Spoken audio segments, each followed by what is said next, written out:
For 17 years, Tammy and Yvonne Coulter have been forced to live apart, even though they're mother and daughter. They were separated and Tammy was put up for adoption because she'd suffered a bruised cheek, an injury that social workers accepted was an accident. Well, now the couple are campaigning for the law to be changed. 5's Jason Farrell has their amazing story. I was taken from my mother nearly 17 years ago on a false allegation.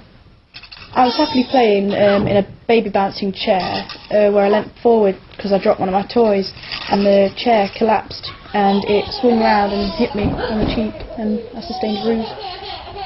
2 days later from the incident, a social worker came to my door and said they'd had an anonymous call, and from there on it was a long battle with the family courts. Yvonne fought a 2-year legal battle to try to get her daughter back, during which time she had a second child.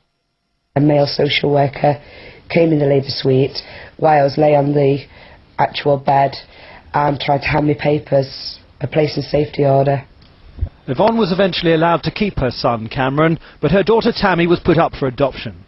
As she grew up, Tammy was always curious about her birth parents. In January this year, aged 17, she tracked down her mother through the internet. I don't know, it was so great. Emotional. Yeah. We didn't speak, we just flung his arms around each other and cried. Tammy moved in with her mother this summer, and after just a few months of knowing each other, they seemed settled and extremely close. And now they're even campaigning together for greater transparency in the family courts. The family courts should be opened, and that medical evidence should definitely be based on fact more than probabilities.